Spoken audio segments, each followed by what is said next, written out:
दादा खोटा पासपोर्ट बनवून फसवणारे सगळ्यांना। मला माहितीये हे चुकीचं आहे, म्हणूनच मी त्याला खूप अडवण्याचा प्रयत्न केला, पण तो माझं ऐकतच नाहीये। याच्यामुळे तोच काय आपलं सगळं घर अडचणीत येणार आहे। मला पूर्ण कल्पना आहे, पण मी तसं होऊ देणार नाही। काळजी करू नकोस, मी बघतो काय करता येईल ते। दिग्विजय, काय झालंय? ममा, काही प्रकरणं वाढवण्याआधीच ती संपवलेली बरी असतात, आणि म्हणूनच तुम्हाला इथे बोलवलंय। तुम्ही शंतनू भाऊजींना पासपोर्ट मागितला होता, बरोबर? त्यांनी तो देतो म्हणूनही सांगितलं, पण मुळात प्रॉब्लेम असा आहे की शंतनू भाऊजींकडे पासपोर्टच नाहीये। शंतनूला बोलाव, उगाचच विषयाला फाटे फोडायचे नाहीयेत आम्हाला।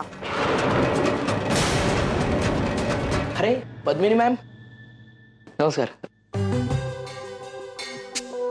नाही, मी येणारच होतो ऑफिसमध्ये तुम्हाला भेटायला, ते पासपोर्ट द्यायचा होता ना तुम्हाला, म्हणून।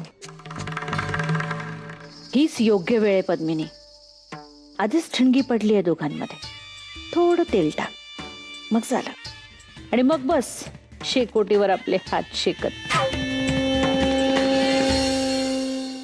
आम्हाला तुमच्याकडून अशी अपेक्षा नव्हती, तुम्ही आमच्याशी असं वागाल असं कधीच वाटलं नाही हो।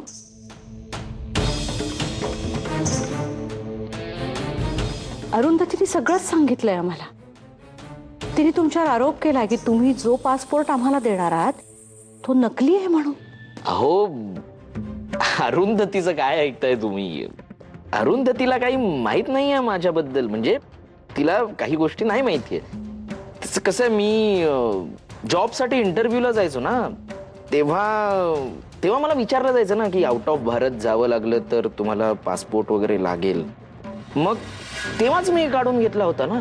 अरुंधती नेहमीच खरं बोलते, अरुंधतीला सगळंच कळतं असं आमच्या दिग्विजयला वाटतं।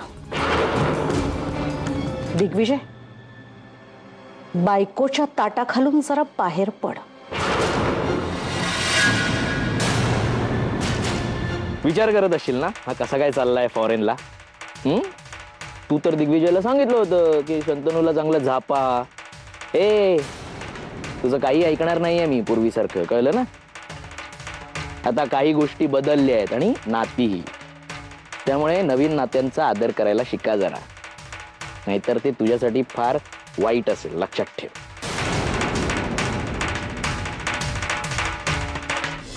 चला, रणशिंग फुंकली आहेत, आता युद्ध, घनघोर युद्ध। बहिणी समोर तिचा लाडका भाऊ, आता आम्ही फक्त मजा लुटायची। कुणीही हरलं तरी पद्मिनी तुझा विजय अटळ आहे। तुमचा वाडा आता जुना झाला शंतनू, त्या वाड्यात एक मोठं रिसॉर्ट सुरू करूया। आम्हाला आमच्या जावयाबरोबर नवीन प्रोजेक्ट सुरू करायचा आहे। खरं तर सरंजामींचं नाव कधीच कुणाच्या मागे लागत नाही, पण यावेळेस आम्ही आमचा नियम बदलायचं ठरवलं।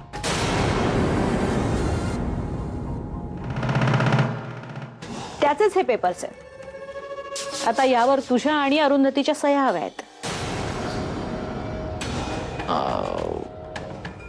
तू सही करशीलच, पण अरुंधतीची सही कशी मिळवायची हे आता आम्ही तुझ्यावर सोपवतोय।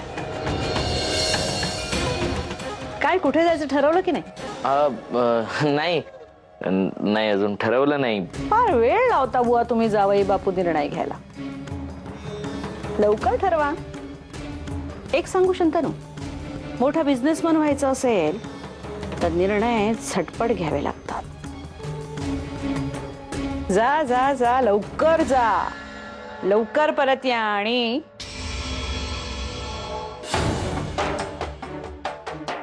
लवकर ठरवा।